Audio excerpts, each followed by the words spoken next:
हरियाणा में कांग्रेस अध्यक्ष का ऐलान, नेता प्रतिपक्ष की घोषणा बहुत जल्द होने वाली है, लेकिन कमान किसको मिलेगी? अब सिर्फ एक एक नाम की चर्चा बेहद गर्म हो गई है और जिनका नाम सामने आया है, मैंने उनसे बात भी की है, वो पूरी बातचीत आपको बताऊंगा। और प्रदेश अध्यक्ष के लिए जो एक नाम लगभग फाइनल बताया जा रहा है वो अहिरवाल बेल्ट से है। उनको कमान मिल सकती है। तमाम गुपचुप मीटिंग, अलग अलग स्ट्रेटेजी के बीच उनका नाम ही लगभग तय बताया जा रहा है। और वो नेता किस खेमे से है, ये शैलजा गुट के लिए झटका है या फिर हुड्डा गुट के लिए? दोस्तों नमस्कार, मैं आपका यार जतिन पत्रकार। हरियाणा कांग्रेस के नए अध्यक्ष और नेता प्रतिपक्ष का ऐलान बहुत जल्द होने वाला है और इसके लिए कहा जा रहा है कि एक एक नाम लगभग फाइनल हो गया है।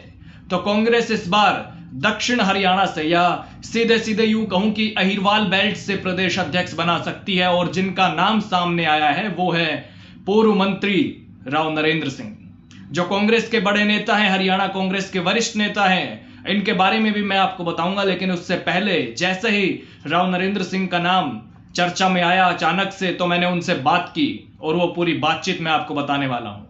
मैंने उनसे पूछा कि आपके नाम की चर्चा चल रही है, क्या कहेंगे? तो उन्होंने कहा कि अभी मेरे पास कोई ऑफिशियल जानकारी नहीं है, कोई लेटर अभी तक जारी नहीं हुआ है, पार्टी की तरफ से अभी तक कोई मैसेज नहीं है।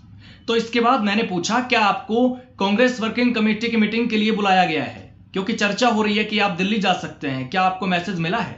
तो उन्होंने कहा कि नहीं, ऐसा कुछ भी नहीं है, मीटिंग के लिए मेरे पास कोई मैसेज नहीं आया, मुझे कहीं नहीं बुलाया गया, और अगर कुछ भी होता है, कोई संदेश मिलता है तो मैं आपको जरूर बताऊंगा। यानी जो चर्चाएं चल रही हैं उन पर पूर्व मंत्री राव नरेंद्र सिंह से मैंने बात की थी और उन्होंने जो कुछ कहा वो मैंने आपको बता भी दिया। लेकिन अगर राव नरेंद्र सिंह का नाम लगभग तय बताया जा रहा है तो मैं आपको बता दूं कि इसके पीछे कांग्रेस की एक अलग रणनीति है, अलग प्लान है, क्योंकि अहिरवाल बेल्ट से आते हैं राव नरेंद्र सिंह और यहां पर कांग्रेस कमजोर है, इसलिए पार्टी का नेतृत्व इस बार कांग्रेस अहिरवाल में सौंप सकती है। राव नरेंद्र सिंह महेंद्रगढ़ जिले से हैं, नारनौल से चुनाव लड़ते रहे हैं लगातार। हालांकि इससे पहले इसी जिले से राव दान सिंह के नाम की भी चर्चा हो रही थी, लेकिन अब सिर्फ एक ही नाम की चर्चा है, राव नरेंद्र सिंह। इसके पीछे कारण यह हो सकता है कि अहिरवाल बेल्ट में कांग्रेस की स्थिति काफी कमजोर है, जो पिछले 3 विधानसभा चुनावों में दिखी भी। अहिरवाल की कुल 11 विधानसभा सीटों में से 2014 में तो कांग्रेस एक भी नहीं जीत पाई थी, बीजेपी ने सुपड़ा साफ कर दिया था। 2019 में भी कांग्रेस सिर्फ 2 सीटें जीत पाई थी और 8 बीजेपी ने जीती थी उस वक्त, एक पर निर्दलीय की जीत हुई। और 2024 में भी कांग्रेस सिर्फ 1 सीट जीत पाई, 10 सीटें बीजेपी के झोले में गई 2024 विधानसभा चुनाव में अहिरवाल बेल्ट से।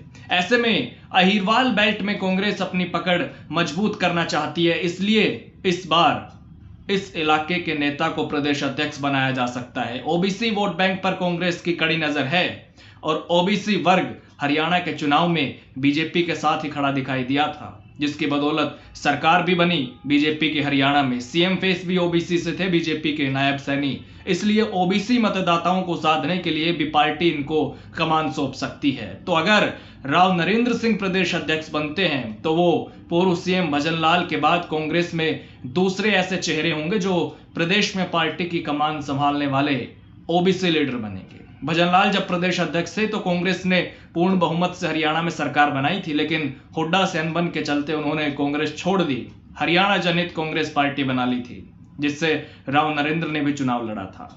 वैसे इससे पहले कई बार लगातार एससी प्रदेश अध्यक्ष बनाती रही है कांग्रेस। उदय भान तो है ही फिलहाल, लेकिन उससे पहले कुमारी शैलजा थी, अशोक तंवर थे, फूलचंद मुलाना भी थे, तमाम नेताओं को पार्टी की कमान दी थी।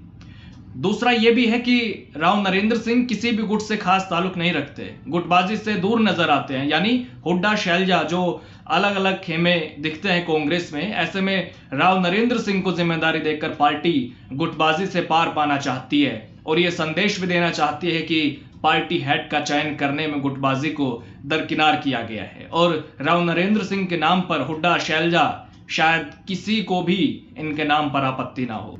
तो अब राव नरेंद्र सिंह के राजनीतिक करियर के बारे में मैं आपको बताता हूं। राव नरेंद्र सिंह जो है नारनौल विधानसभा सीट से चुनाव लड़ते रहे हैं लगातार। हालांकि पिछले 3 चुनाव में वो नहीं जीते हैं, लेकिन कांग्रेस फिर भी उन पर भरोसा जताती रही है। 2014 में टिकट दी, 2019 में, 2024 में नारनौल से उन्होंने चुनाव लड़ा, हालांकि वो हार गए।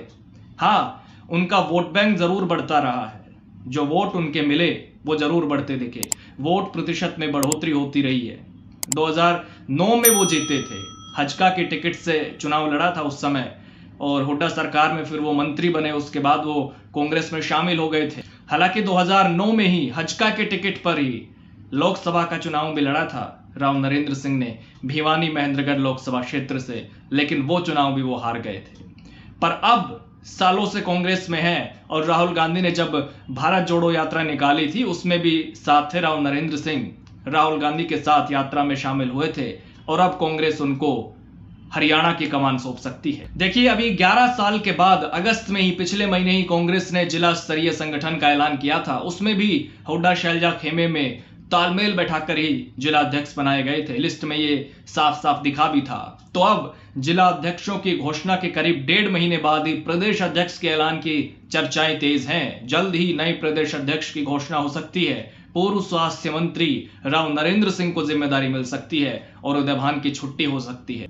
वैसे उदय भान खुद अपना चुनाव भी हार गए थे 2024 विधानसभा चुनाव में होडल विधानसभा सीट पर। तो अब बात करता हूं नेता प्रतिपक्ष के ऐलान की, क्योंकि करीब करीब 1 साल हो चुका है विधानसभा चुनाव हुए, पर नेता प्रतिपक्ष का ऐलान नहीं हुआ है। हालांकि अब नेता प्रतिपक्ष की घोषणा भी बहुत जल्द होने वाली है। दोनों ही पदों पर, प्रदेश अध्यक्ष और नेता प्रतिपक्ष, दोनों ही पदों का एक साथ ऐलान हो सकता है। और नेता प्रतिपक्ष में भी सिर्फ एक ही नाम की चर्चा है अब, भूपेंद्र सिंह हुड्डा, जो पहले भी लीडर ऑफ अपोजिशन थे।